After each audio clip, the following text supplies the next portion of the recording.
All right, welcome back to the Truth Performance Podcast. Today, I have the pleasure of sitting down with one of my good friends, Nick. Nick has been side by side with me, going through a lot of different, jumping down a lot of different health rabbit holes and looking into how to optimize the bodies that we have been given or we've chosen, whichever way you look at it on this earth. And so, me and him, side by side, have been doing a lot of these biohacking things and trying to figure out what makes us run best together. He's currently in school to be an RMT, and this is Nicholas. Thanks for being here, man. Yeah, man, no problem. Of course.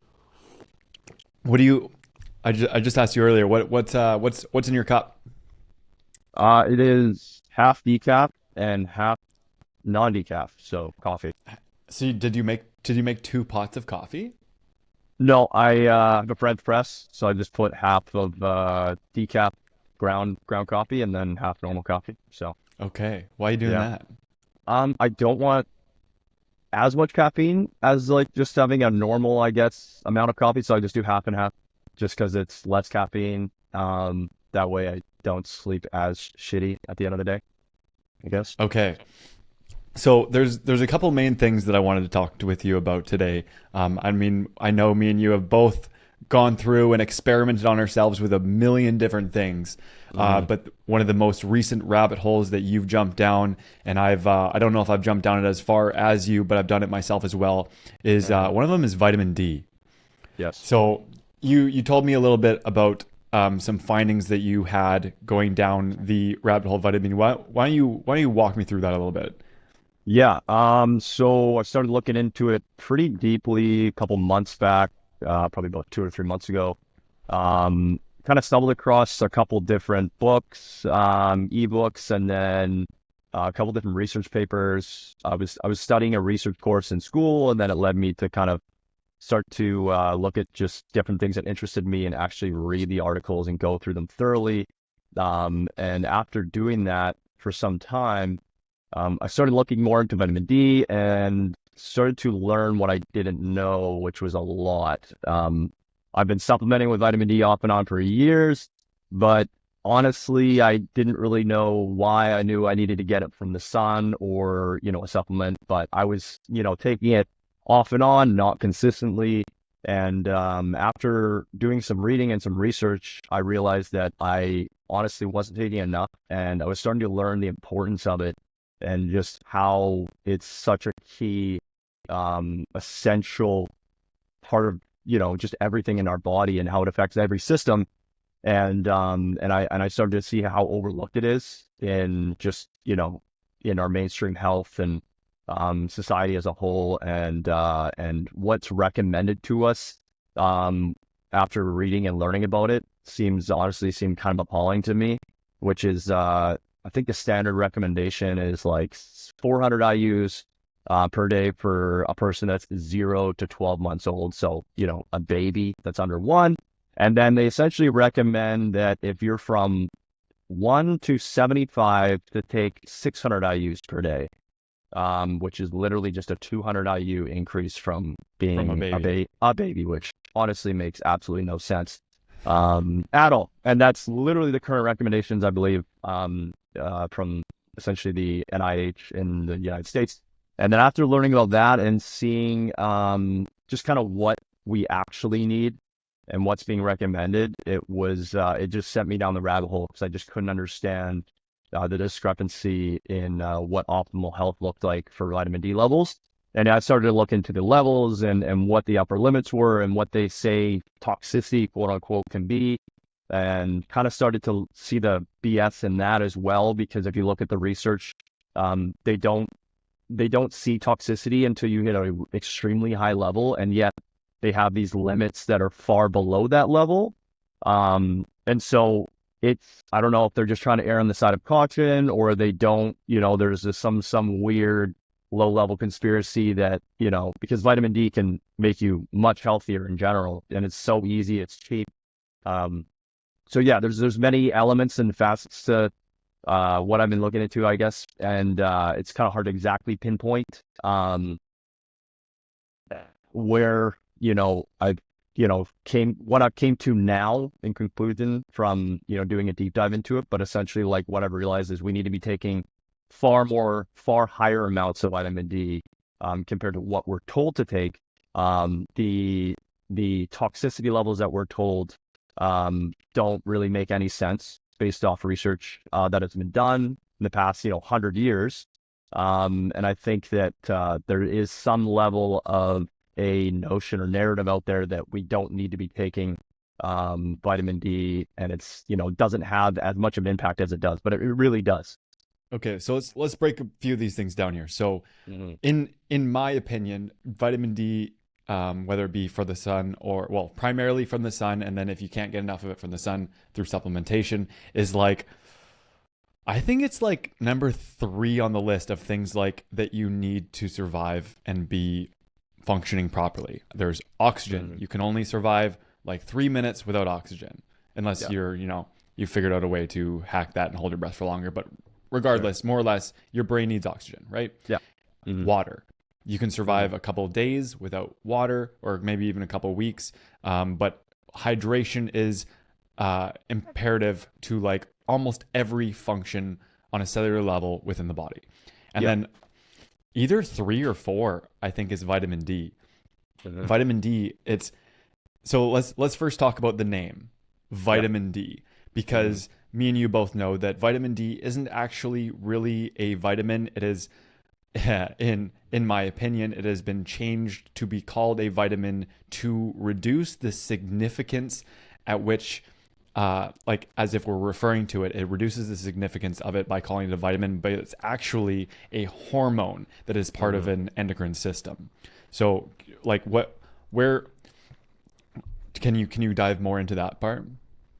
Yeah. So, when you talk about a vitamin is essentially something we can't make ourselves, right? So that's kind of what a vitamin essentially is, right? Okay. But vitamin D is actually a secosteroid hormone that we can produce. We do produce in our body. We can synthesize it in our body, mainly from the sun as it hits our body, and then our skin and different systems in the body can synthesize it. And, we've been doing that for hundreds of thousands of years. I can't remember exactly why they started to name it a vitamin. I believe because it showed such high promise with certain conditions and healing remedies that they kind of falsely named it a vitamin because they were able to give it to people to help with different ailments. And so, they're like vitamin C helps with scurvy. Okay, well, the vitamin D helps with tuberculosis and all these other conditions. Well, let's name it vitamin D3 or whatever. But in reality, it's actually a secosteroid hormone that we can produce in our body. We can synthesize it through, the majority of that comes from the sun and UV rays, but we can also, certain foods contain some level of vitamin D. And then it goes through a process in our body where we start to synthesize the active version of it. And so, it being named vitamin D3, it kind of is a problem in the sense that it kind of makes you think, well, we don't produce this thing naturally, so it's not something we need or as important than it actually is. But you think about anything that we produce in our bodies, it's extremely important, right? In case of any hormones, if you have a hormone deficiency, like a legitimate hormone deficiency, where you should be creating, a certain amount of it, like if we look at testosterone and how levels of testosterone have been decreasing substantially since the 1990s. And we don't know exactly why. It could be the microplastics. It could be the pesticides in our food. It could be the obesity epidemic. It could be a lack of exercise. All these things combined, it's like it's an epidemic, right? And so it's a hormone. Increase in blue light as opposed to natural sunlight and getting the vitamin D because it's a hormone, like we're saying. Exactly. It's a secosteroid hormone. We can produce it in our body.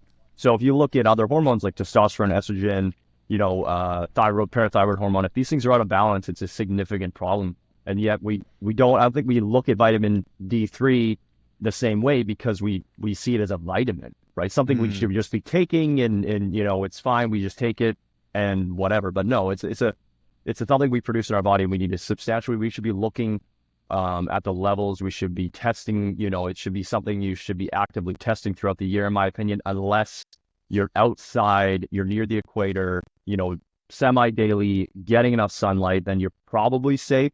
But for a majority of the population, that's just not the case. And I think that that blood work should be getting done. You should at least get a baseline measurement to know where you're at. And so you can kind of have a game plan and strategize from there. But yeah, in terms of the name and everything, it really should be, we should be looking at it as a hormone that we produce in our body, because that is what it is. Mm-hmm. And so figuring out a way to, like, what can I do naturally to stimulate the growth of that hormone in my body further? Just like how, despite the the opinions of many, you can actually naturally raise your testosterone level if you are having deficiencies, if you are low, right? Oh no, did I lose you? Did the power just go up? Oh my God. It appears that we've lost Nicholas. My phone just vibrated. Let's see if that's him. Nick, dude, our power went out. No way. Yeah. In the whole building. Oh, you gotta be okay. Yo. Our power went out in the whole building. I just read that message. That's hilarious. Oh my God, it just came back on. It just came back on? Yeah. Okay.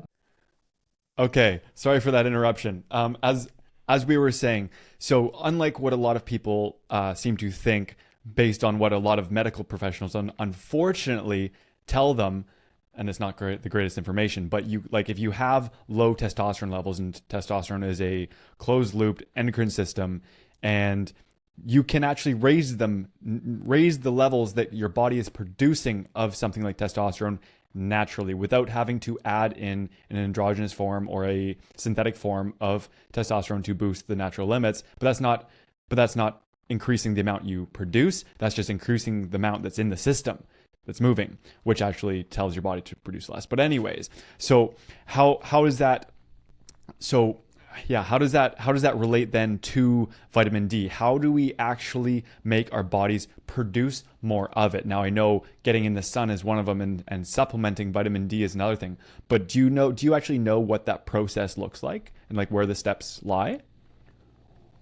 In terms of the process, there's different organ systems in the body that kind of work in unison to produce the active version of it, which I believe is calcitriol or vitamin D3.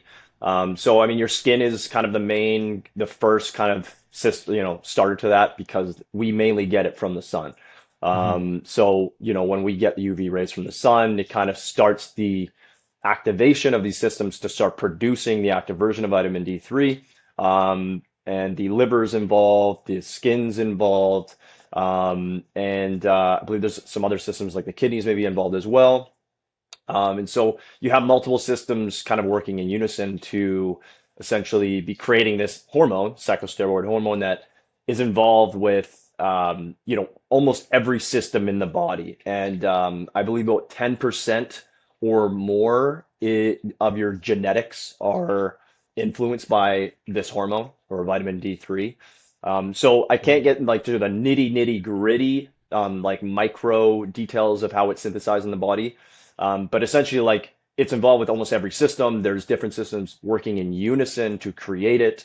And then it just has overall a huge impact on almost all your systems, including your immune system, which is one reason why it's so important to have consistently sufficient levels, because it has such an impact on your immune system, and a substantial amount of your DNA is affected by having sufficient levels of vitamin D. But mainly, if you break it down to be simple, you need to get the sun is number one. And if you can't get enough sun, you should be supplementing with vitamin D3, because that's the next best way to get sufficient levels. People say, you'll be told, oh, you can get it through your food. It's kind of bullshit. You can't, you're just not going to get enough. You can eat all the salmon you want. You can eat all the mushrooms and you want, right? But at the end of the day, it's just not going to be enough. So if you're not getting out in the sun, you're going to have to supplement with it to some extent. So there's so many different directions we could take off this, but I guess first of all, we should say that, neither of us ding dongs are medical professionals. No.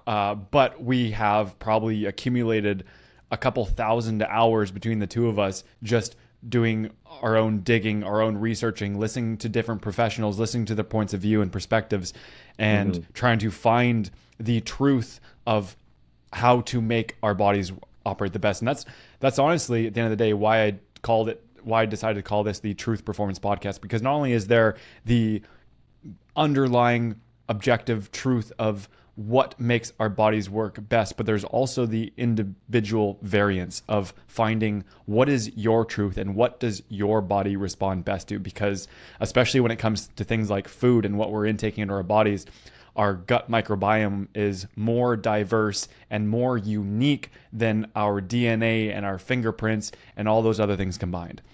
So obviously our bodies are going to respond slightly differently. And I think it's just kind of ignoring a lot of evidence and science to say that every single person is going to benefit from this one thing. This one thing is the answer to make everyone more healthy, because there's so much individual variance. But with that being said, you said something earlier in the podcast talking about the vitamin D, and that was how it is measured. So you were referring to international units. Every other supplement I've ever looked at is all through milligrams, milliliters, deciliters, all these actual units of measurement. And then we come into vitamin D, which, like we covered, isn't really a vitamin. It's a psychosteroid hormone. So why are we getting international units of hormones as measurements? It's a good question. They started using international units, I believe, in the 1920s or 1930s. So, but initially when they started doing studies, some pretty large scale studies, one in particular that I can remember is they were testing, or they were seeing if vitamin D could prevent rickets in dogs. And I believe this study was done in the 20s, if I'm not What are wrong. rickets? It's a malformation of your bones where your bones just get really soft and you're not getting enough calcium to your bones. And it's, So it's it happens with, would it be like a neurodegenerative bone type of mm, disease? not necessarily. It's not really involved with the nervous system. It's more so your skeletal system. So it's Okay. essentially you're not getting enough calcium to your bones, and vitamin D3 has a very important role in getting calcium to your bones. It stimulates Mm. the basically the moving of calcium into the blood, and then you take vitamin K2, and that will take the calcium and put it on your bones. So essentially, if you're not getting enough sunlight at all, like say you're sitting inside all day every day, especially for children that are in like these extreme stages of growth, or any other animals, really, you'd be susceptible to rickets, which means your bones are just going to get really soft. They're not going to form properly, and it was a common issue back in the industrial kind of revolution time, where a lot of people were living in or working in factories or inside most of the time and not getting enough sunlight. And so they were seeing, whether it was dogs, kids getting rickets because they weren't getting enough vitamin D. And so there was one study in particular from my memory where they were giving dogs like massive amounts of vitamin D, upwards of 20 milligrams. And they didn't really use IU units as the measurement, but if you convert 20 milligrams to international units, you do we're talking 800,000 IUs per day. Because 800,000 IUs. So what is an IU? What does that conversion look like? so if you look at converting it to milligrams, 1 milligram, which is a measurement we use for many, like milligrams is a measurement we use for many other vitamins, supplements, etc. Yeah. So 1 milligram is 40,000 IUs, just to put that in perspective. So, And they're um, telling us to get like 1,000 IUs. yeah, or less. Yeah, I would argue less if you look at just the general, yeah, like guidelines. So, and that's not to say that that's like, oh, we should be like, well, we should be taking 100,000 IUs because that's only like 2.5 or 2.25 milligrams. That's not the case, but the fact that we use IUs as a measurement doesn't make a whole lot of sense.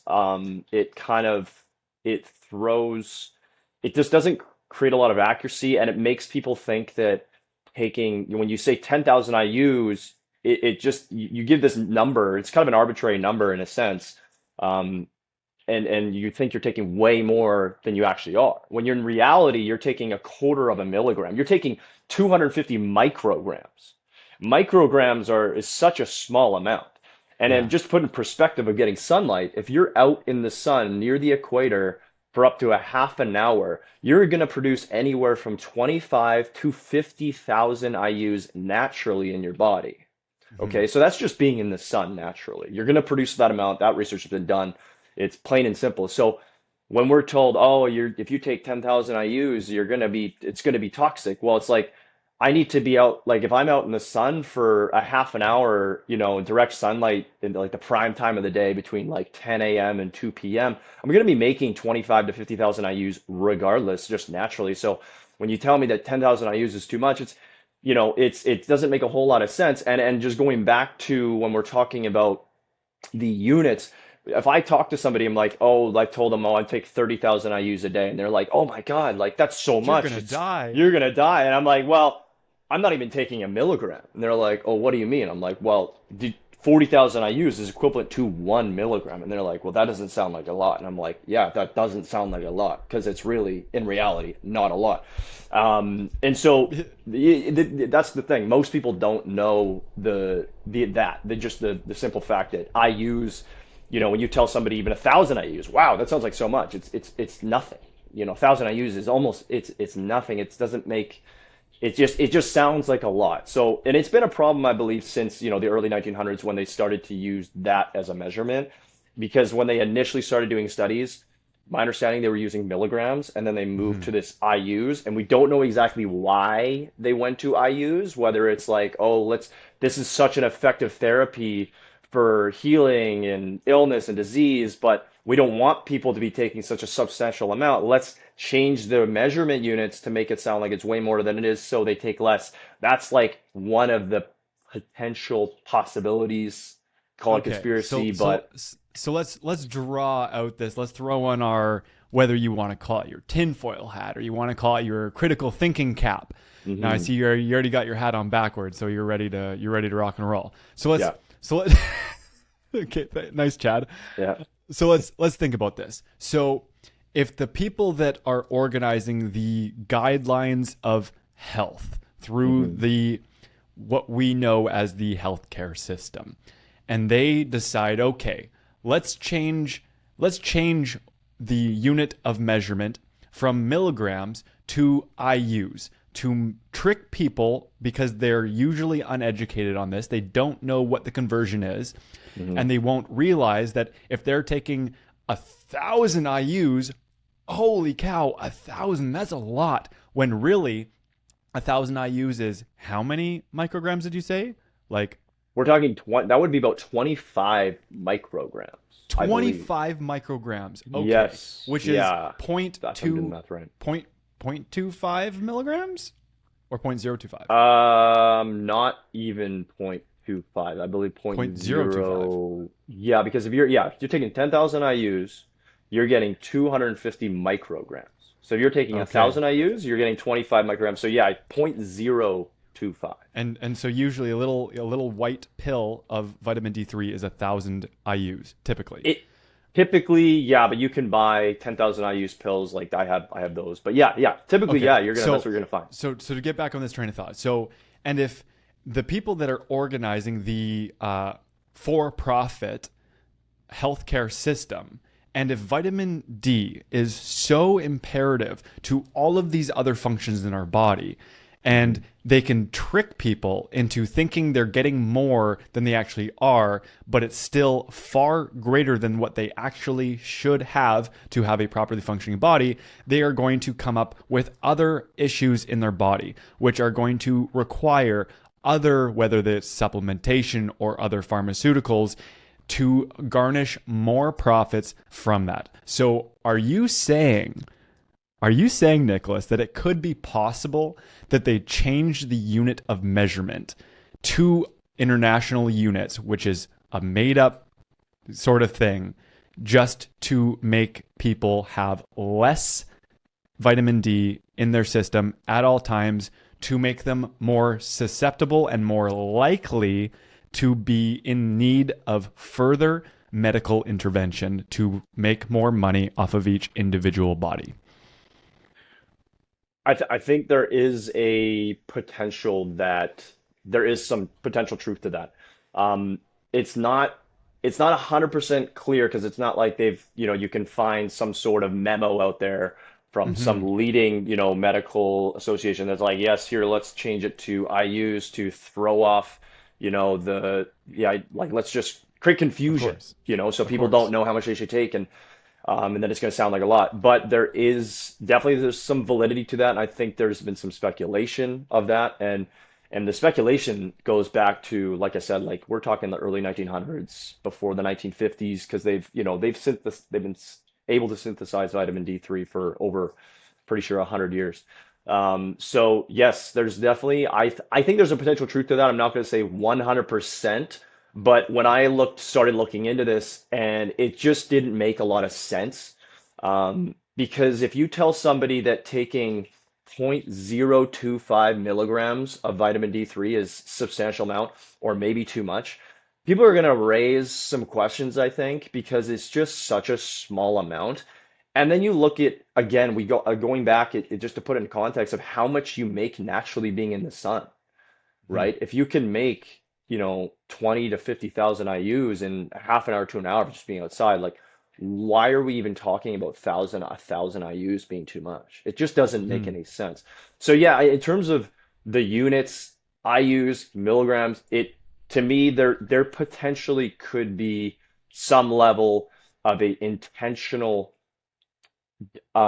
plan, or maybe just like misdirection to the public, to make them think that if they're taking, say, 5,000 IUs, that's too much, because it just sounds like such a big number, like plain and simple. And the thing is, what other vitamins or supplements do we take or look at, and I use as the main measurement? Like, there's not a whole lot. It's really vitamin D3 is, like, from my understanding, the one vitamin or hormone that we look at, and we use as a measurement. Pretty much almost everything else, we use milligrams, we use micrograms, we use grams. So why is it And this pivotal thing, this pivotal hormone, this pivotal vitamin, this thing is so important for our bodies? I mean, it's almost every system. We use this measurement, and we're essentially telling people it takes such a small amount, but they think it's a big amount, right? You could just kind of see the psychology behind it. And in my opinion, yes, it's not just my opinion. I have read there's speculation that they've been using this measurement as a way to kind of hide the fact that we actually do need more than we're actually being gaslight. told to take. Yeah, it might be an early form of gaslighting, and the way back when. Yeah, I mean, there's a lot of people in the psychological field that are very forward speaking about different forms of mind control to uh, help coerce populations down the path that they want them to go in, to make them more suggestible and make them easier, like I said, to control, and Mm, and poisoning the body and not making our bodies as effective and efficiently operating as they could be is just mm, another piece of that puzzle. So, I mean, for me, it makes sense. I err on the side of not not caution. Not the right word, but I definitely err on the side of skepticism, and I like to ask a lot of questions and find the root cause of decisions that are made, not just the root cause of where problems are coming from, but where decisions are actually being made, and who are they being made by, and what is it being influenced by, mhm, and mhm, following the money.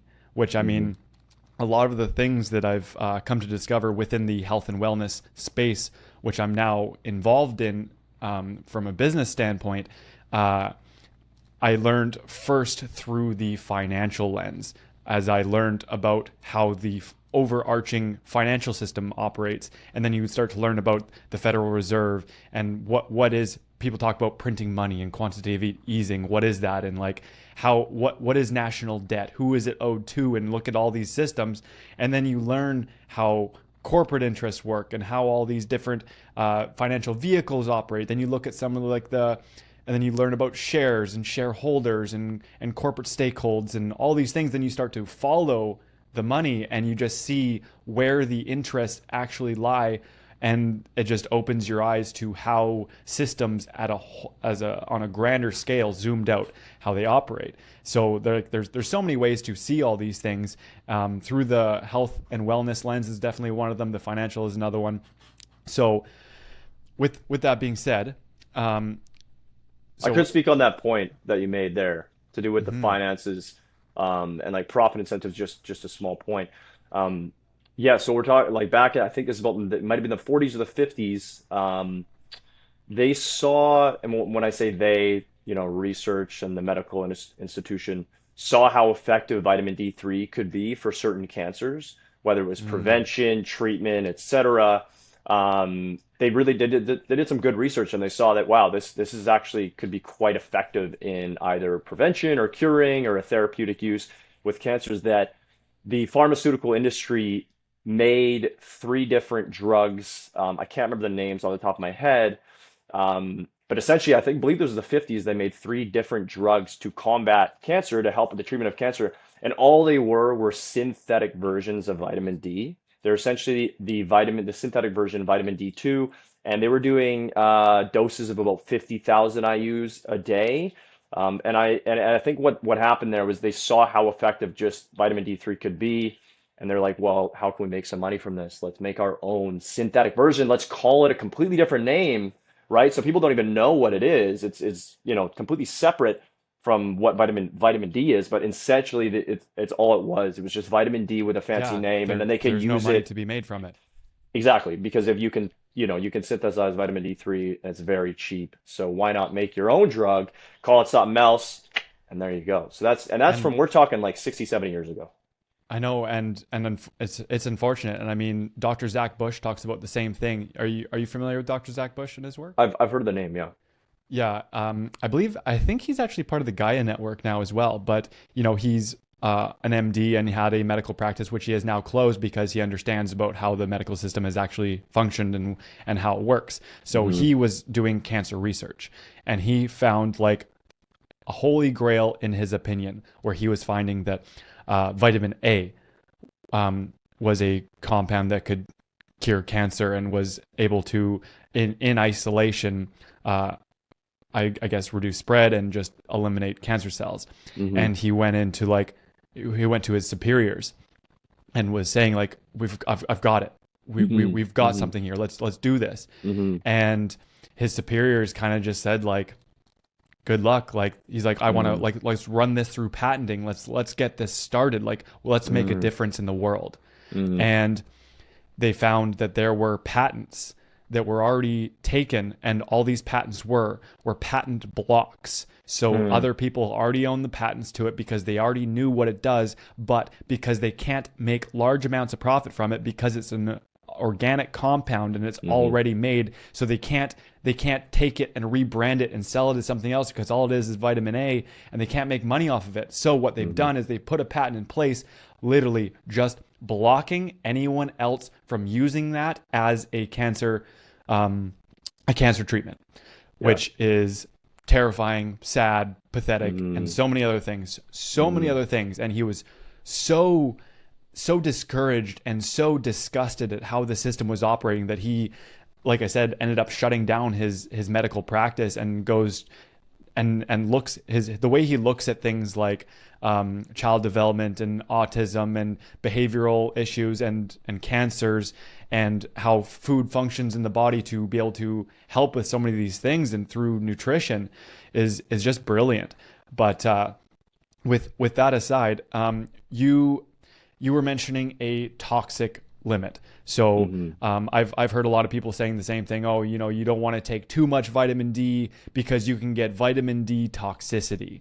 Hmm. So where are people drawing the line, and where, like, what is the narrative out there saying? Like, what is the limits to which you get toxicity? Do you know what the symptoms are of vitamin D toxicity?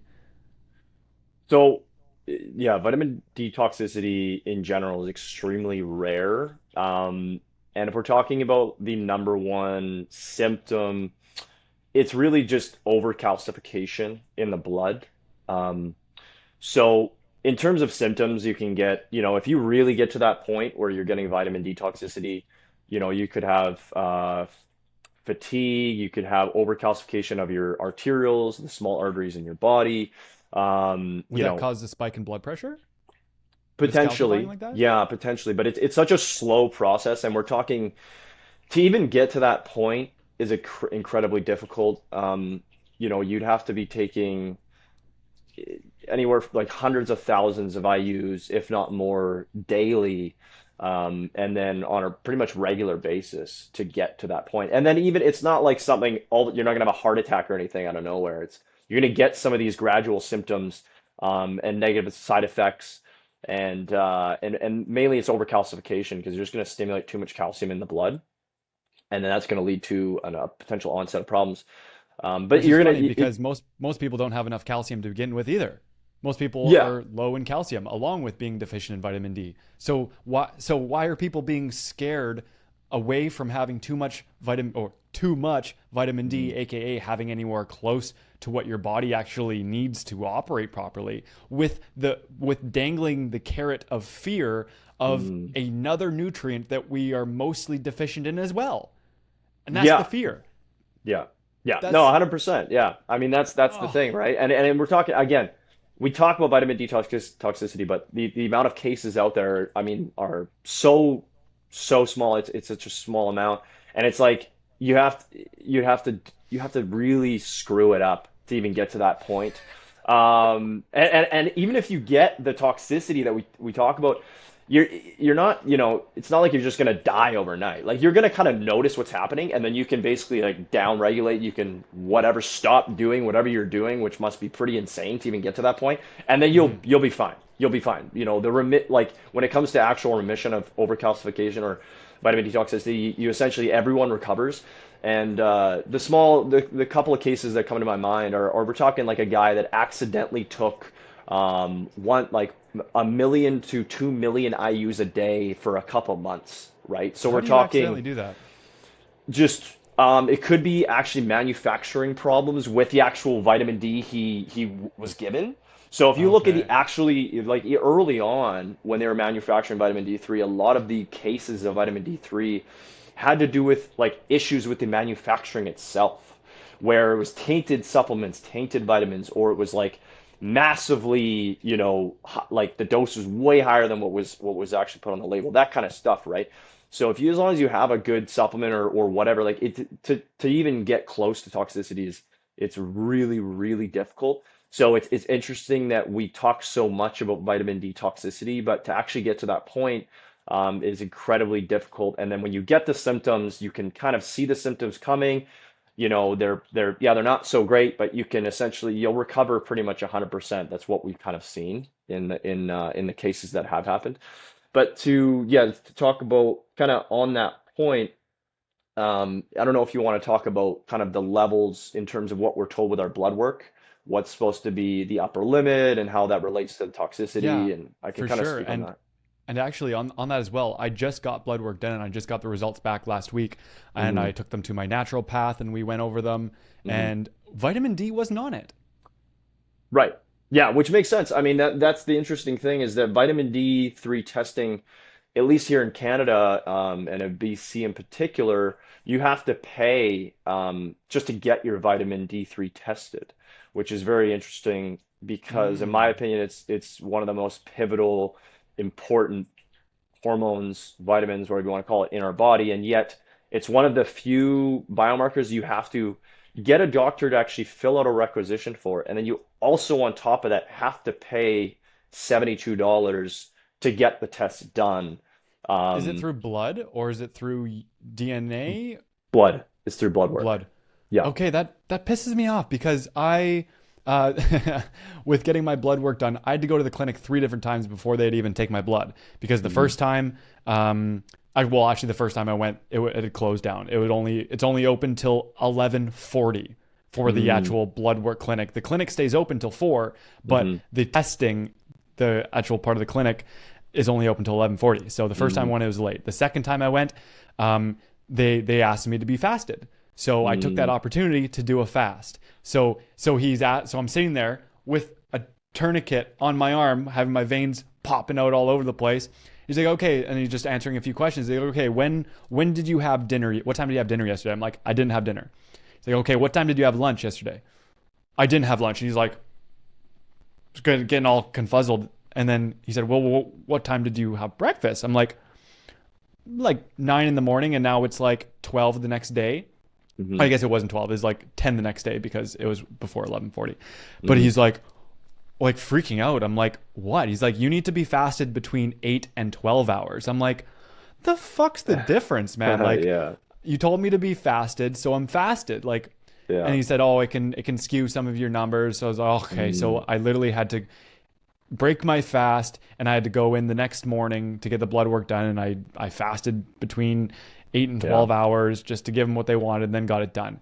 And Hmm. so they took like 5 whole vials of my blood, which was kind of uncomfortable, but what, you Mm. got to do what you got to do. And then of Yeah. course the urine in the cup, and it gave me a bunch of minerals. It gave me a bunch of stuff. It was basic vitamins, minerals, lipids, and hormones. And vitamin D was not on there actually. So I Hmm. got Hmm. testosterone and hemoglobins and all these other things, but no vitamin D. So I'm gonna talk to my naturopath, and because I want to go in and get some more tests done anyways. I might be able to get just locally from a clinic here, Mm. which I live in Mexico, so things are a lot easier. I don't have to get a doctor's note to test anything. I can just go, Mm. pay some money, and I mean for all the tests that I got done already, that cost me less than $100 Canadian in Mexico, and I just walked into a clinic and got it done. Nice. So I need to see what else I need to get tested to be able to get a full spectrum, because I want to be able to see. Also I want to get a genetic methylation test done to see if my body is synthesizing certain minerals and vitamins into what it needs for the next process. That's, I guess, just the process of methylation. But Yeah. also, The I mTOR gene. want to see my vitamin D levels, because I'm curious. Because I live in Mexico, right? Hmm. I Hmm. live not on the equator, but I'm a hell of a lot closer to the equator Oh than yeah. you guys are in Canada. So Hmm. not only am I getting my skin and my eyes into the morning sunlight every Hmm. single day, but then also periodically throughout the week, I'm in the sunshine. I usually do a couple hours at the beach every week.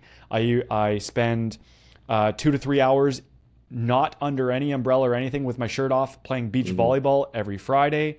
Hmm. Whether the sun's out or not, it doesn't matter. Like, I was playing, it was cloudy, looked like it was going to rain. I was playing paddleball with some friends, and I was just wearing a tank top. And like I said, it was like dark cloudy, and I Hmm. got a sunburn.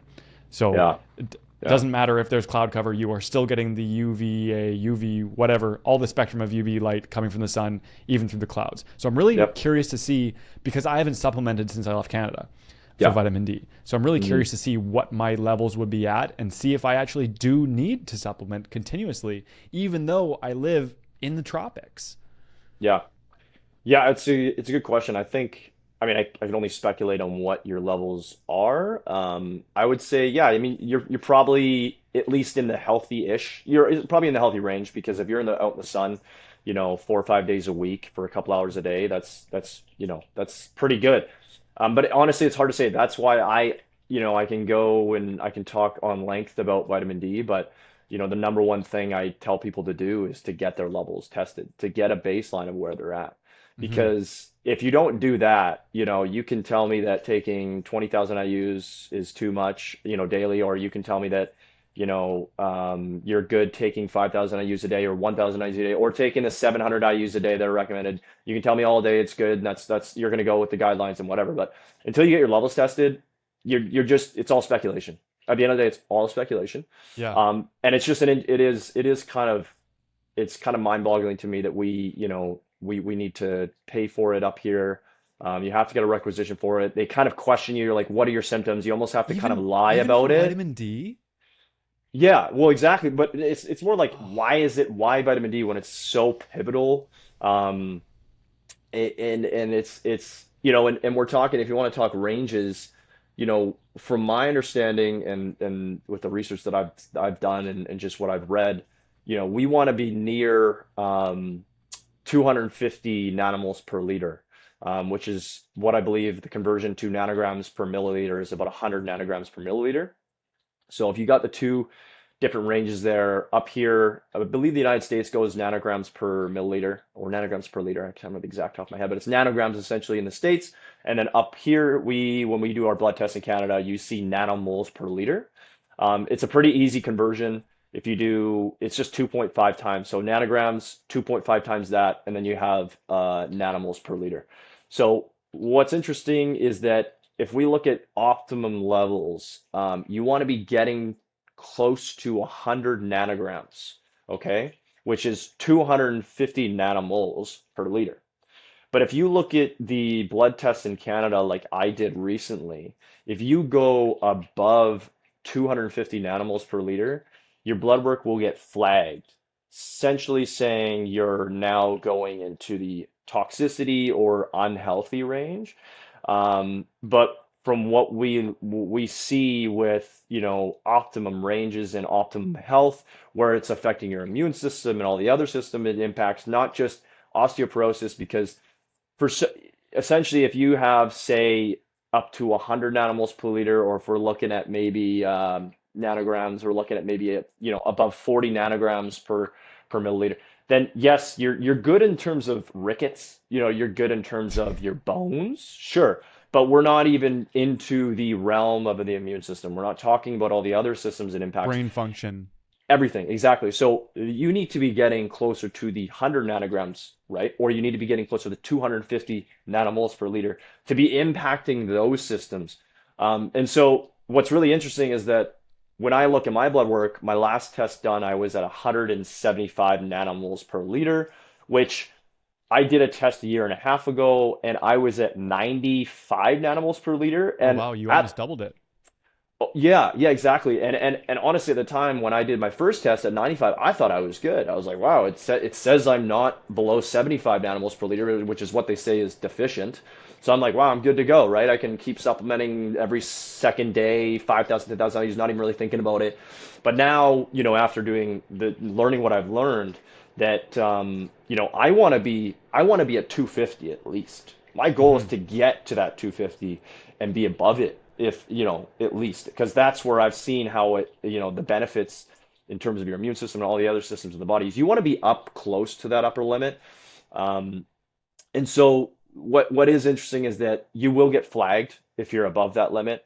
But what doesn't make much sense is that they haven't seen toxicity pretty much at all if you're less than 750 nanomoles per liter. So they've never seen toxicity really below that level, and yet we've set this arbitrary number of 250, and that you'll get flagged. And if you're just a person that doesn't even know much about this, or you haven't done even a little bit of reading on it, like, you're just going to look at your blood work, and what if you're in the sun 4 or 5 days a week, you're a lifeguard, and you're above 250 nanomoles per liter, and all of a sudden your blood work gets flagged, and it's like, alert, this is a problem. And you're like, oh my gosh. And then you go to your doctor, and they're like, yeah, you should probably stop supplementing or whatever. And then you tell them, oh, I'm not supplementing. They're like, oh, you might be outside too much. And then you're like, oh, and then now you're told to stay inside or whatever, because their idea of what the upper limit is, or the toxicity is 250 nanomoles per liter. But yet, if you look at the research, we've never seen toxicity above 750 nanomoles per liter. So why is there this range, this big gap, right, in between 250 and 750? And most likely it's just they're erring on the side of caution, but because they so little understand vitamin D, right? The medical industry as a whole does not have a good understanding and how pivotal it is. I believe there are people out there that do, and there are niches in the community that do. It just doesn't get talked about enough. And to me, even from the small amount of knowledge I have on it now, I want to be above 250. I want to be between 250 and 350, and I'm still learning more, right? I'm still just trying to see where that Goldilocks area is, but I'm gonna get my blood work done. Human. Exactly, for it to be optimal. I'm gonna get my blood work done in the next at the 3-month mark, and I've been supplementing. Just to be honest, I've been supplementing 50,000 IUs a day for about a month and a half now, probably close to 2 months. So just over 1 milligram, right? If you want to be put in perspective, wow, right? So I'm doing that to see what my blood work does, because basically I started doing 30,000 IUs for about a week, and then I did my blood work, okay? And I think even from that week of doing 30,000 IUs a day, I probably had a pretty somewhat significant increase. So, man, I want to see where I'm at doing 50,000 IUs a day for essentially 3 months. And then I'm going to No take my blood kidding. work again and see where we're at. And, I've told this to people and they think I'm going to, have toxicity or die. But so far I'm alive and I'm feeling good. So Yeah, you're just gonna it's go all full you rigor can, mortis. yeah, Everything in your body's gonna calcify all at once. You're gonna turn into a statue. that's it. Heart attack, dead. But no, I'm willing. What I tell people is that don't listen to me. Don't listen to me. Just do your blood work, see where you're at, and then do your own research and experiment a little bit on yourself. Right? Yeah. That's what I do. You do your blood work, put the fucking work in, make that phone call to the doctor and be like, hey, I have this symptom and I need this blood work done, and they'll be like, okay, here you go. You willing to spend the $72? Yes, I'm willing to spend the $72 and go and do the appointment. Sure, that's all you got to do. It's not that much work, Yeah. right? I So think what is the best symptom to recall to a doctor in order to get the stamp of approval and the signature from a doctor for you to go get that low you just energy? tell them muscle weakness and fatigue, and you're good to go. Pretty Just much. And don't. you can even say I was recommended to get a vitamin D test. I don't go outside very often. And I just want to see where my levels are at because I want to know if I need to supplement. And they'll probably ask you, are you supplementing currently? And you can say no, or you can be like, yes, I'm taking this amount. And they'll be like, okay. And you'll be like, and they'll give you the test. They're not going to say no, right? It's just, you can just kind of come out of the gate, just be like, I have muscle weakness and fatigue, and I've been told that taking a vitamin D level test would be because they're not they're not just going to be like, oh yeah, this is not a problem, because if you're below 30 nanograms per milliliter, it's terrible. It's terrible for your body, and most doctors know this, right? Because that's well known knowledge. It's well accepted. But what's not accepted is once we go above the 50 to 70 nanograms per liter, and we get in that upper limit range, which again, if nanomoles per liter, we're talking 150 to 250. Because once they see you're above like 40 something nanograms or whatever it is in nanomoles per liter, I think it's 75, they're gonna be like, you're good to go. You're safe. You can do your 1,000 IUs a day, continue that, you're good. But to be honest, it's just not enough in my opinion. And you should be getting to that upper limit of 100 nanograms or 250 nanomoles per liter. It's very easy to get the blood work done. You just have to put in, make that phone call, get that doctor's appointment. You're gonna have to pay, but get that one test done, and then you kind of have an idea of what you need to do, and then you can get one more or maybe two more tests done for in 3 to 6 months, and then you're kind of good because you can kind of figure out what your optimal dosage is. And whether you want to dial it down or dial it up. It's pretty simple. Yeah, and I mean with that knowledge and as you learn things about like take this for example, we learned that vitamin D is actually the acceptable limits are actually way lower than what an optimal human being should be operating with. And then you scratch your head and say, well, how many other vitamins and minerals and markers within my blood and saliva and urine are actually set to a lower standard of health so that, Mm-hmm. it's just like testosterone. It's just like, oh, another one is cholesterol.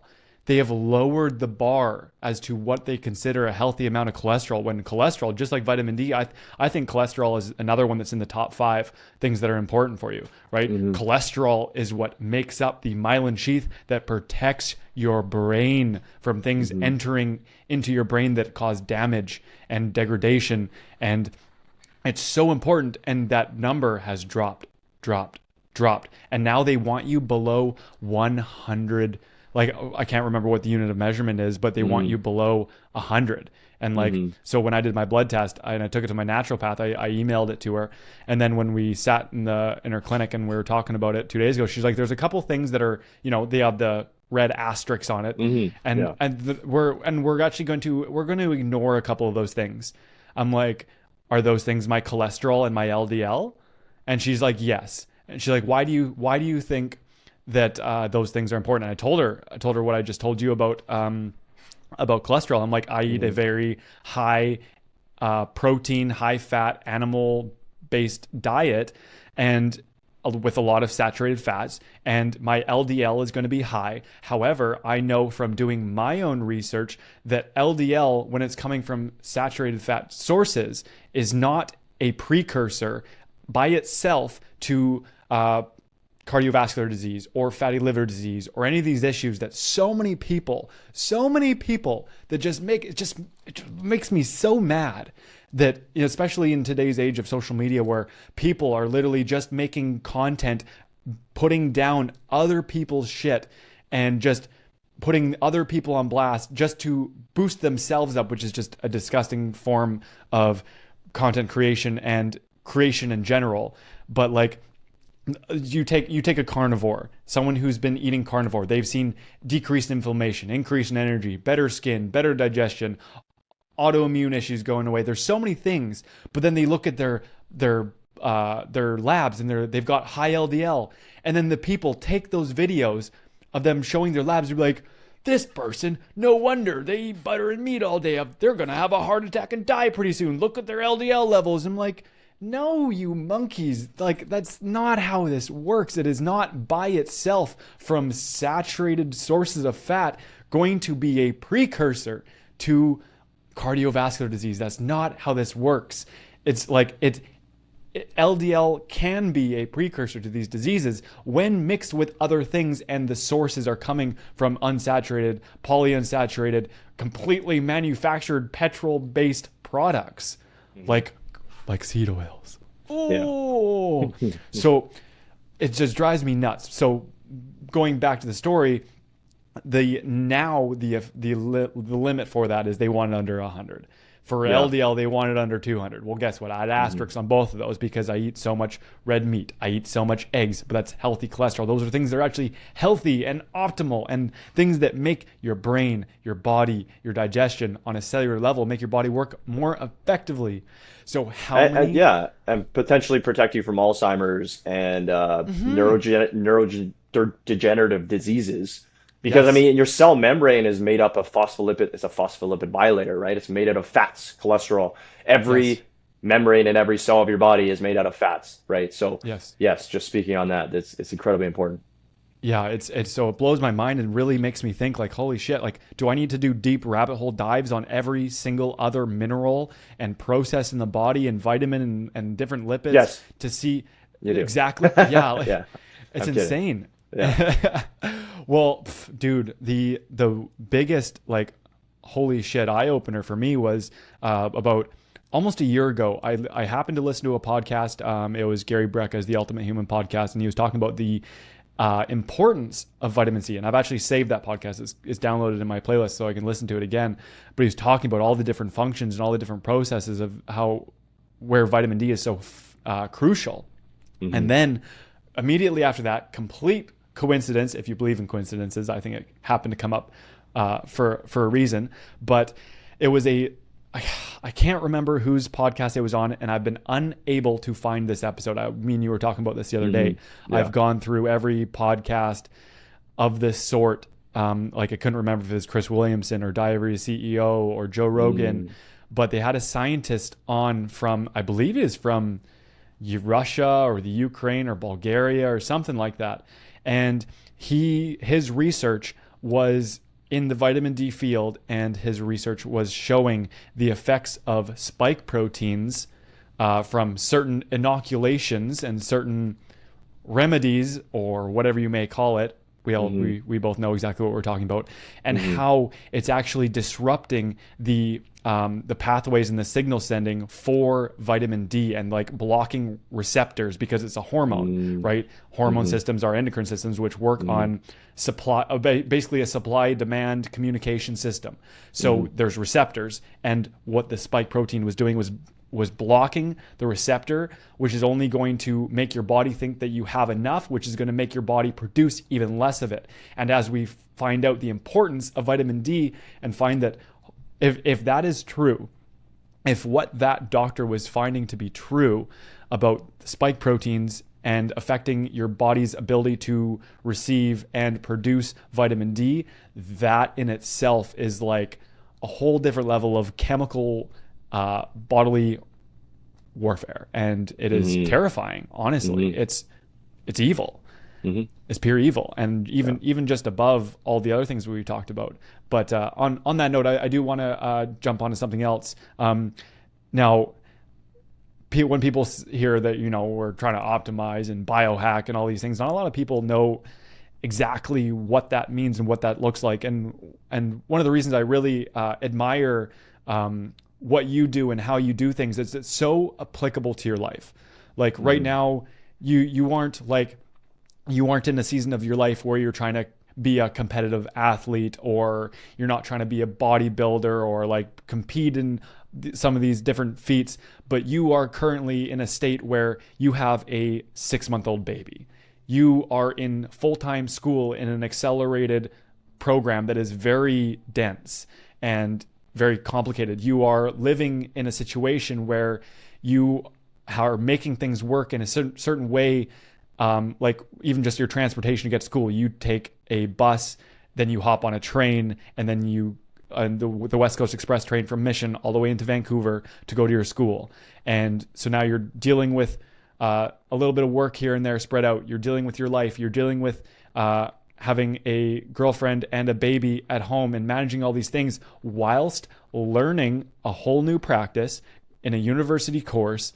And you are doing all of these different things and experimenting with yourself to make yourself more optimal. You need to have energy when you need to have energy. You need to have like cognitive recall when you need to have cognitive recall. You need to absorb and retain information, and that is all part of biohacking.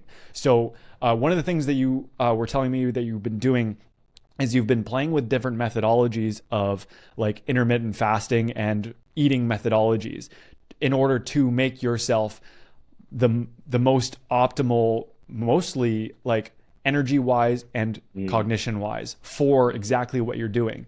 So tell me a little bit about what you've been playing with and what you've been learning for this new methodology of eating that you've been talking about.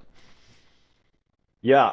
So it's not super complicated, honestly. I mean, I think you and myself, we've been doing intermittent fasting or some form of it for years, off and on. But recently, I mean, I've been practicing longer duration fast, water fasting, dry fasting. I think that's a whole nother video. But in terms of the fasting, I think what I've kind of changed is my windows and when I stop eating and when I target my eating. And what I've noticed is that when I stop eating earlier in the day, I tend to get just a different, like numerous benefits from that. And so essentially, what I've kind of been looking into is the early time restricted feeding.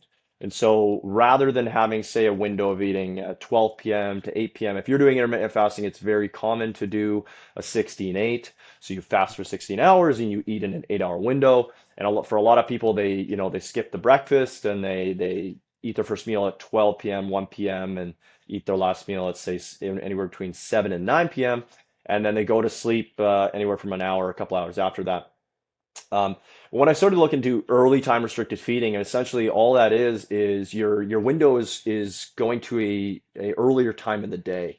And so you're going to be finishing your last meal anywhere between, say, 2 and 5 p.m.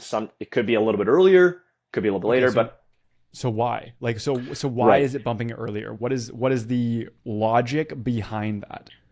So you're essentially like you're kind of trying to eat within your circadian rhythm, right, at the end of the day. Mm. And so your circadian rhythm is such it plays such an important role in your digestion, your recovery, and again, with so many different things in your body when you look at the body as a whole.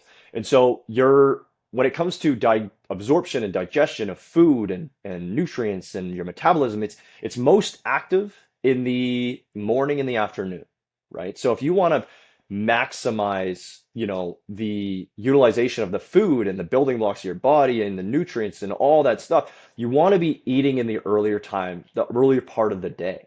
And without getting into the nitty-gritty details of it, you can look at insulin and how much that's more stimulated in the early part of the day versus the later part of the day. And essentially your body, once we get towards the evening, like early evening, late evening, it starts to, these systems start to, they chill out. They start to Slow they down. want to slow down. They want to relax. They want to rest. They want to repair, right? And so that's if you're eating really in the late part of the day, these systems aren't going to be as active as they are in the early afternoon and the late morning, right? Where they're ready to, take on the food, take on your nutrients. You're gonna utilize amino acids better, you're gonna utilize protein better, you're gonna utilize carbs better. It's gonna get stored as glycogen in your muscles better. It's gonna, your blood sugar is gonna be better if you eat earlier on in the day. When you start to get to the later part of the day, it's just not as efficient overall for your body. And so you're gonna get your blood sugar levels are not going to be as good. You're going to have, you're going to be at a higher risk for developing diabetes and obesity. And you're going to possibly store, if you're eating a lot of carbs, you're going to store those carbs as fat a lot better if you're eating in the evening versus if you're eating in the morning and the afternoon. And those studies have been done where they've taken, a group of people or two groups of people, and they have the one group both groups are eating the exact amount of calories, right? The exact amount of foods. They've just shifted their windows. So one group eats from, say, 12 p.m. to 8 p.m., and the other group eats from 10 a.m. to 2 p.m. And it's exact same amount of food, exact same amount of calories, but you just see the biomarkers of the people that are eating between that 10 a.m. and 2 p.m. are just better overall. They have better blood glucose levels. They have better insulin resistance. They just have all these different things that are just far more efficient and healthy. They have better recovery overnight. They have better sleep. That's a big one. Is their sleep is better.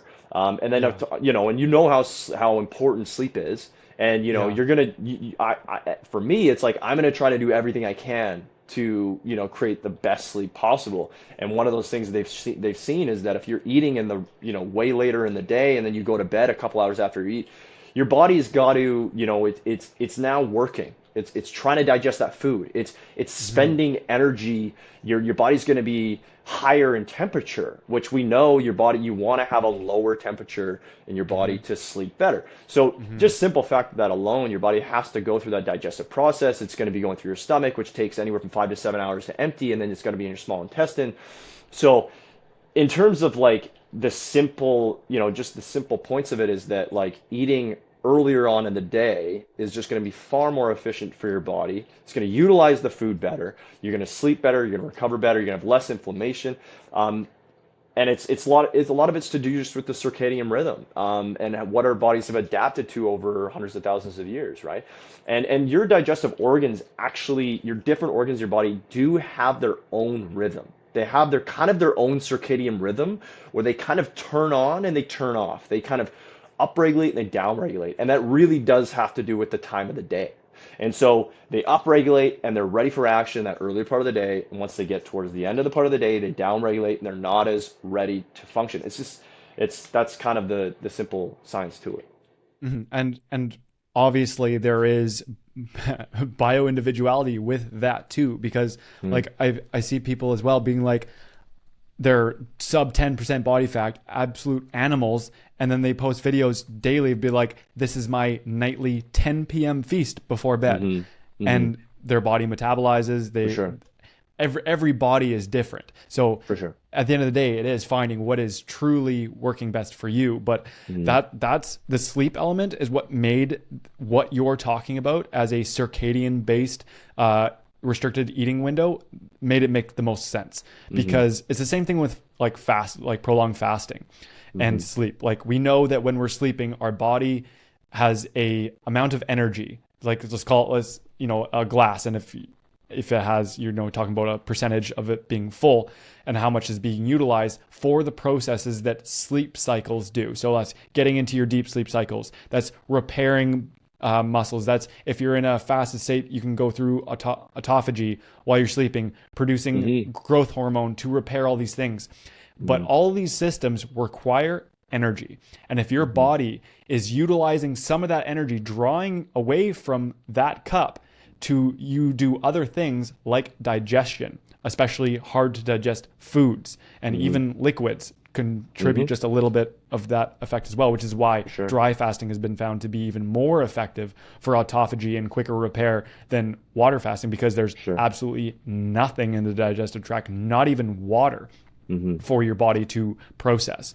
So we know how important it is for muscular gains, for physical gains, for cognitive, for overall health and cleanliness of our bodies to have good sleep cycles. So if you're stop eating at, you say your 2 p.m., honestly, the hardest thing about that is socially and like what we've been programmed to believe. Like, right? Just like with breakfast, just like with lunch, just like with dinner, it's all just an idea that's been fed to us of this is when we should be eating. We should be constantly eating and we should be constantly digesting, which doesn't give our bodies a chance to actually do some of these processes in completion to clean out our bodies, which includes cancer cells, which includes dead cells that don't need to be used anymore. And just going through an antioxidant and getting rid of free radicals in the body, like so many different things.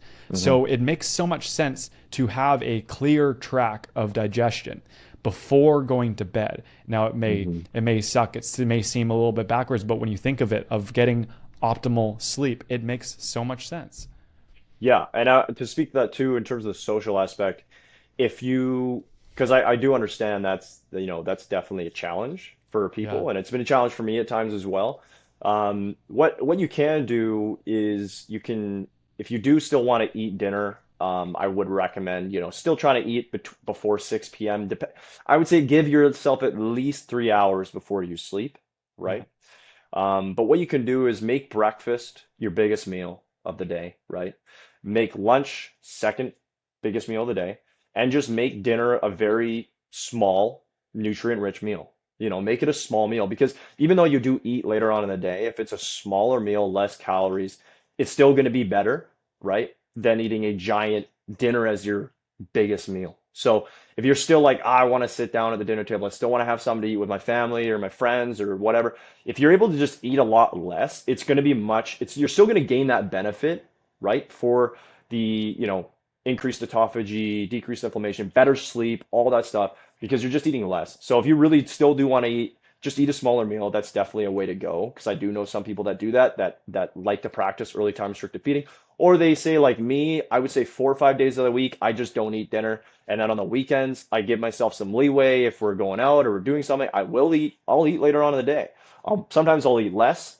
Sometimes I won't even worry about it. For that one day of the week, I don't worry about it at all. But then I'm back on track Monday to Friday. I just skip dinner.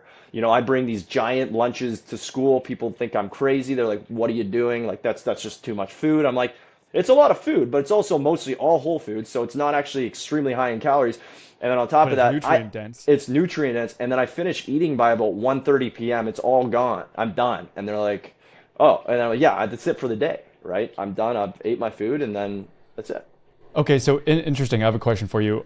hmm Being that a lot of the things that you're doing and practicing are for cognitive benefit, do you hmm find that when you have a big, heavy meal, like around like noon, and that's when you're finishing all of this food, do you get hmm a crash afterwards where it's hard to focus and hard to stay awake and hard to really pay attention to what it is that you're trying to be learning? It would depend on what I eat. If I'm Mm, focused more on like high protein, high fats, so I'll have like ground beef with avocados and it's a little bit of sweet potato as like my first meal of the day, and then I might have some Greek yogurt with some strawberries and blueberries, which is still pretty low carb. We're talking 25 to 30 carbs in just in that dish. And then I'll snack maybe on some walnuts or something like that. So if I'm sticking to kind of low carb, high protein, high fat, I typically don't get a crash. There's just not a crash. That being said, though, I've had days where I just packed too much food. I was just like so hungry in the morning. I was like, I gotta eat. I'm gonna pack all the food, and then I just overeat. You can definitely do that, and then it kind of just makes you feel sluggish. But yes. if I know like, okay, this meal's got this amount of macros, this amount of calories, I don't even have to do the calculations. I just know because I've been eating it for so long, and I just stick to that regularity of the size of the meal. It's fine. I don't usually get a crash. I think because my body's kind of adapted to eating in this window, and I don't usually eat immediately when I wake up. I give myself an hour or two, maybe 3 hours, and then I start eating. And I think your body is just more efficient in utilizing those nutrients and the food in that window. And so there's some days I might get a crash. I may be a little bit tired, but I would say as long as I got 7 hours of sleep and I'm eating whole foods, I don't see any negatives of it. I don't get a crash. Um, personally. But again, I think if I go really high carb early in the morning, I definitely do have a way better chance of getting a crash. But if it's, you Which know, is, yeah, that's blood sugar spike and drop. well, Simple as that. exactly, right. You're getting that blood sugar fluctuation, right? Which is, you eat any time of the day. If you're eating an extremely high carb meal, you're probably going to have some level of a crash after. Hmm. And I would say I eat 70 to 80% protein, fats, right? And then 15-20% carbs. If I'm playing hockey or I'm really going for a long run or a heavy workout, I'll eat a bit more carbs depending on, calorie expenditure, all that. Not saying you need to, but that's just how I feel. I feel good doing that. But no, I don't necessarily get a crash, but there's ways to mitigate, if you do feel tired after eating and stuff like that, just take like a 10-15 minute nap or put on soundproof headphones and sleep mask and just lie there for 10-15 minutes. And honestly, you'd be shocked to how much that can revitalize you, just from that small crash. So Yeah, there's little things you can do.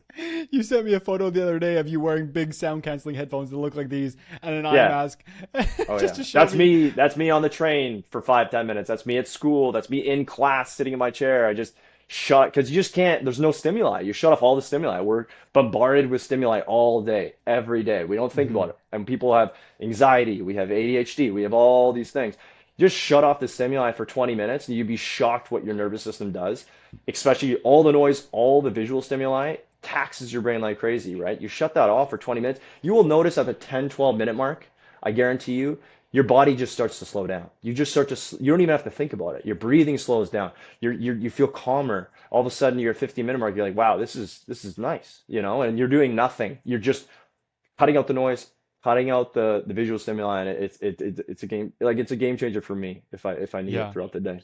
Yeah, and I know you've done actually the Cynthia who I was talking to on my last episode, which if you guys want to see is I'll put it up in the top corner somewhere. I don't know where I'm gonna be, but she talked about doing a Vipassana retreat, and she's big on psychedelics and adaptogens, and she's a chef that helps curate Hmm. menus and stuff, and we talked about that as well because we met at a facility that do cold plunges, Hmm. and so she was talking about doing the Vipassana, and like she had to leave after 7 days because she just couldn't handle the silence anymore.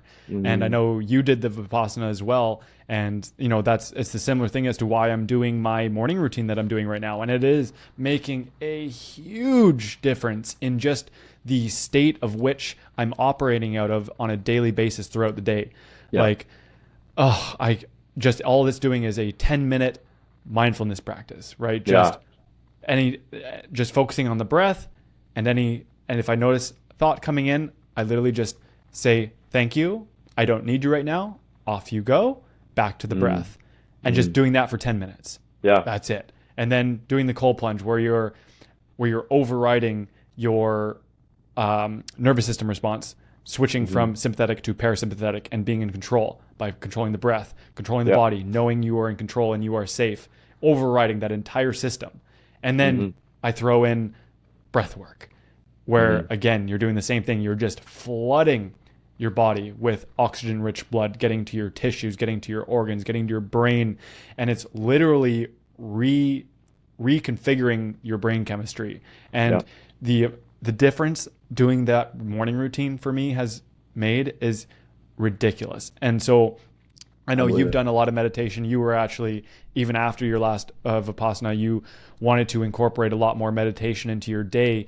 And Hmm. like to the point where you were doing like over an hour, sometimes 2 hours of meditation a day. So Yeah. where do you sit on doing these mindful practices now that you have a baby, now that you're in school full time and commuting? Like what does that look like now? Hmm. In terms consistency has definitely changed. Yeah, because when I did that retreat, we didn't have a baby.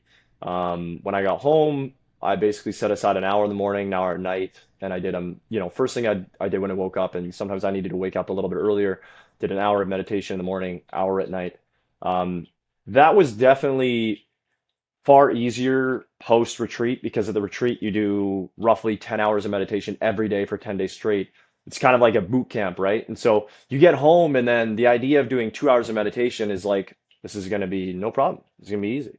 And so I did that essentially up until my program started, my RMT course. And then it kind of that routine did fall by the wayside, and I kind of went down to doing anywhere from 30 to 60 minutes a day, sometimes in the morning, sometimes in the evening. But taking on this new program and my new commute and work, it was just it kind of And the baby. completely the baby came, yeah, like 6 months later, but yeah, completely changed. Like now, I don't have nearly the consistency that I used to with that retreat. But that being said, I found ways that work better for me, in terms of when I meditate or how I meditate. And a lot of the time, like I'll meditate on the train when I'm on the way to school, like because I have an hour and 15 minutes, right? So I don't need to study for an hour and 15 minutes, right? I can study for 45 minutes. That's like massive focus, right? I'm not like distracted. I set aside 25 minutes, 30 minutes, work, 5 minute break, do that again, do two of those intervals. I'm satisfied with that. And then I got like 20, 25 minutes to spare. So I'll sit and I'll meditate on the train for 15, 20 minutes. And then at school, between classes, we get a break during class, which is 15 minutes to half an hour. I'll go sit on the couches or I'll lie down. And again, I'll do some meditation there. And, it's definitely been more difficult because your days, I'm just not in as much of a routine. Some days, you know, Archer, he needs more attention, or he doesn't, or you know I just have more free time, and it's like, oh, I can sit down for a half an hour and meditate. But no, so now I just find times throughout my day that work for me. And it's when, like when I'm on a commute, or I have a break between classes, or I'm in the morning and I wake up at 5 in the morning and no one else is going to be awake for an hour and a half. I got time. I sit down and meditate. But I don't have that strict routine that I used to have. It doesn't work. It doesn't work for me right now. But also, I think there's little extra hacks I can do, and I can go. And again, I'm just going to go back to like the cutting out the stimuli, because I found that so when we did the retreat, we were told, like, allow in the noises, right? Allow in the distractions. It's a part of the meditation, because that's real life. You're going through real life. You're going to have distractions all the time. You're going to have people bombarding you. So it's like, don't use like pure silence and pure darkness as a crutch, right? But at the same time, and that's a great practice to understand and to practice and do all that. But at the same time, you can kind of short circuit meditation, I think, in some ways, right? Like a sensory deprivation experience. If you think about a float tank, you're going to get kind of almost like a 3 to 5 fold benefit from doing a float, right? In a sensory deprivation tank.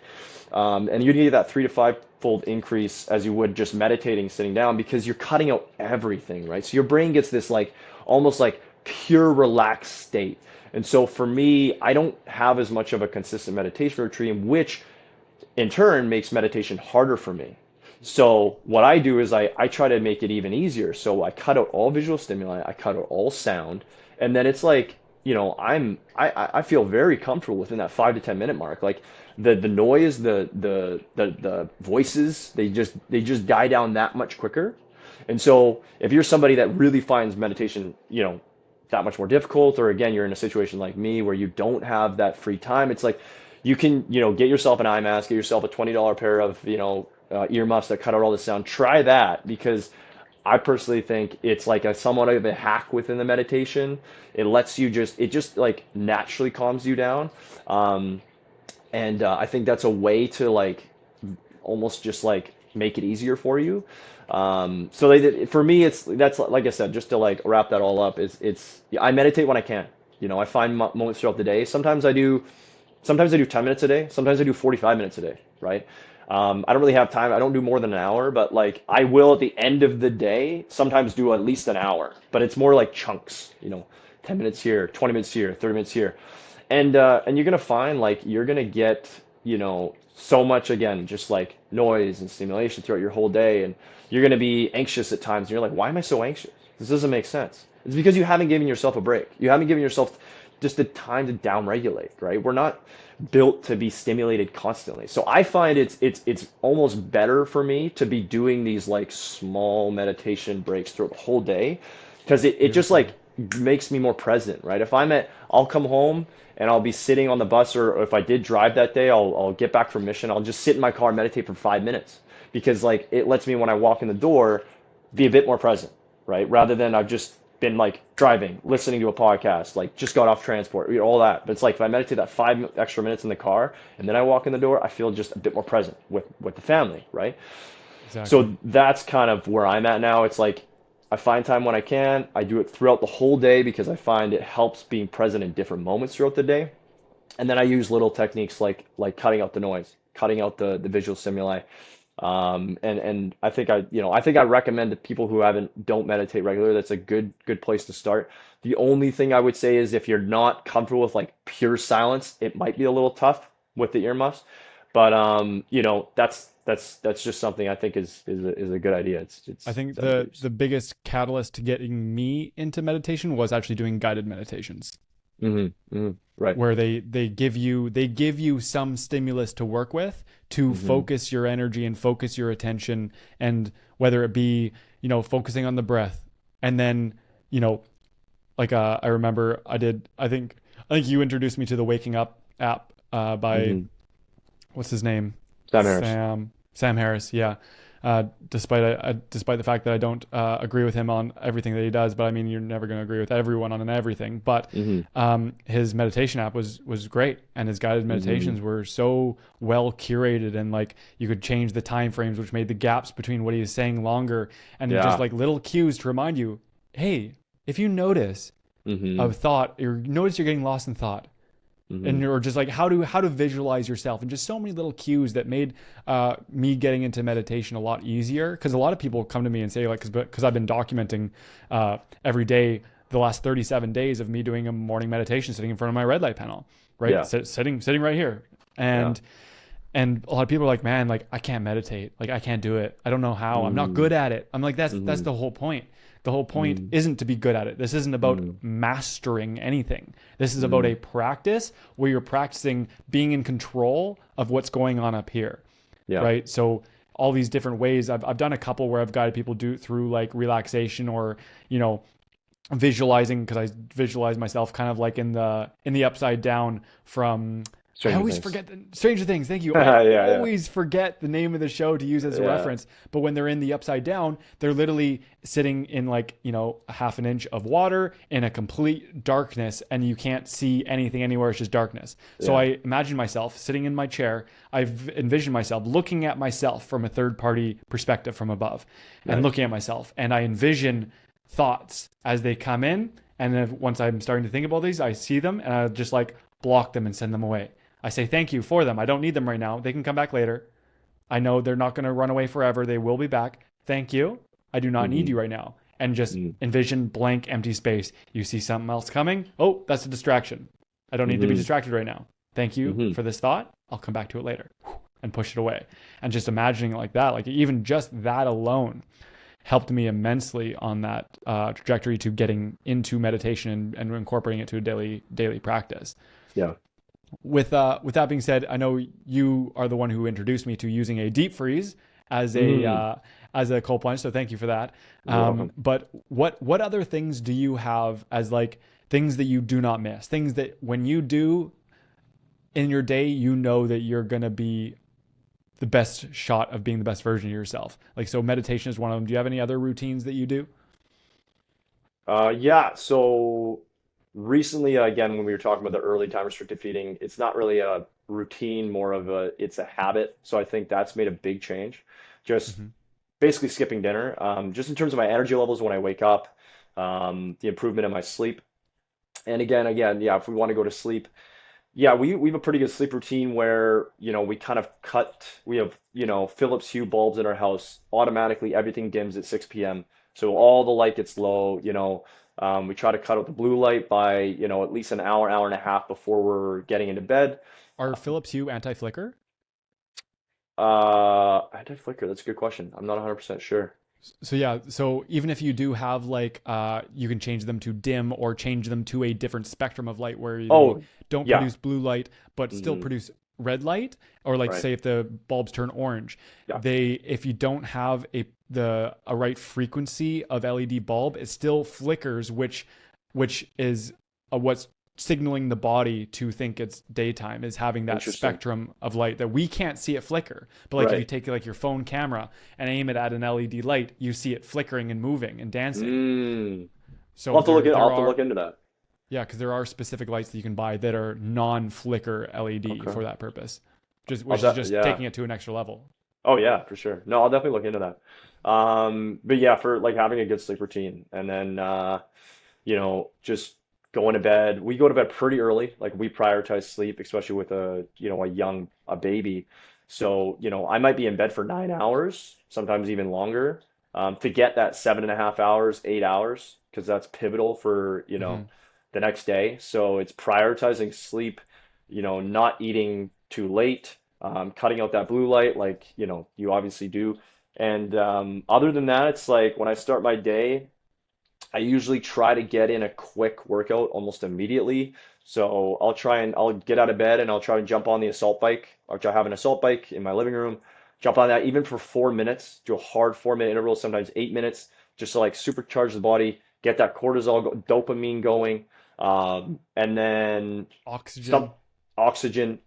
Exactly. And then I'll do like a quick stretch or I'll jump on my inversion table, which Oh, just all it does is it just puts you upside down. It just stretches everything out, opens up your hips, your lumbar spine, pretty much yeah. everything, every joint in your Creates body. traction in your entire kinetic chain. Exactly. So yeah, I'll jump on that or I'll just do a quick yoga, 5 minutes of yoga, just a stretch to open up the body. And then I do have the cold plunge like you do. I'm kind of not the most courageous right when I wake up, so I don't typically jump in immediately. I will wait 2 or 3 hours if Mm. I'm home, and I'll do it, a little bit later. I used to do it immediately for some time because I've been doing it for, three years, I guess, consistently. But again, it depends. A lot of the time I'll just jump right into the shower and do a cold shower because I find it still Oh, gives me that still, that still that boost, and it still sucks. it's But a still lot of the it time, always if sucks. There's it no always getting away from sucks, the suck. yeah. But if I'm like, if I'm waking up to go to school or work, I have about an hour 20 to play with. So sometimes getting in the cold plunge and coming out, I just find it eats up a little bit too much of that time. But yeah, it's like it's a good quick 5 minute workout just to get the blood going, oxygen. I'll do the inversion table or quick stretch. Do some sort of cold, right? Helps wake you up. And then I do consume some level of caffeine, whether it's matcha tea, which is usually my go-to, or it's like half decaf, half coffee. But I wait minimum of an hour. I would say minimum of 90 minutes before I consume that. And then I will, consume that at about the 90 minute to 2 hour mark after being awake. So that's another thing when I wake up. The new one that I've been doing, like I've already talked about, is these kind of micro naps or micro meditations where you just take soundproof earphones or earmuffs, earplugs. I find the earmuffs are just much better. And you take an eye mask and just shut yourself off throughout the day. I'll do it anywhere from 3 to 5 times. Especially after if it's like a hard, like my brain's been going hard for, a couple hours or it's been working. I'll do these breaks and they just substantially give me, more energy, whether it's more willpower. I do that throughout the whole day. I just set a Wow. timer for 5 to 15 minutes, sometimes 20, and I just shut off. I can do it lying down, I'll do it sitting up. It doesn't really matter. And so that's been a big one for me. On top of that, you know, trying to think of some other things I would do. Vitamin, if you want to get into the vitamins regimen, it's like the first thing I take in the morning.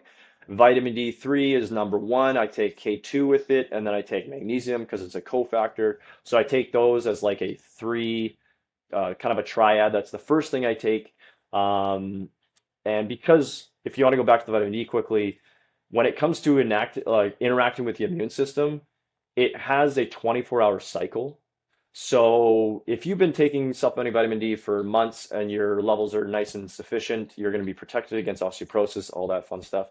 But in terms of your immune system, it runs on some level of a 24-hour cycle. So if you're not taking it daily, your immune system is not going to benefit as much as you would if you take it daily. So you want to be taking it daily, and it's going to impact your immune system for sure. And you'll actually find doctors out there that tell you if you get a cold, if you're on the onset of a cold, you can feel it's coming, they will tell you take 50,000 IUs for the next 2 to 3 days.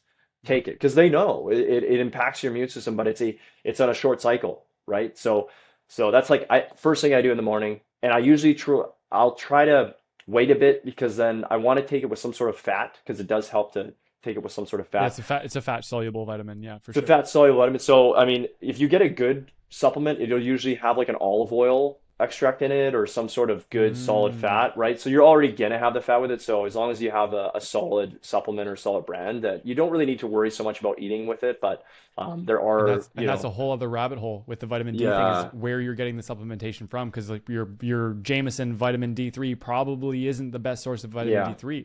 And no, I've even heard that poor sources, and the definition of a poor source is a whole, like I said, it's yeah, a they can hurt whole you. They other, can more do more damage than they're helping they you. So I've heard they can calcify the pineal gland. yeah, yeah, exactly. You just don't know what's in some of these brands, right? So Hmm. a good brand that I think is really reputable in Canada is AOR. It's a bit more Yeah, I've had expensive, those. but I think it's solid. I've looked, into their company, and they seem pretty legit.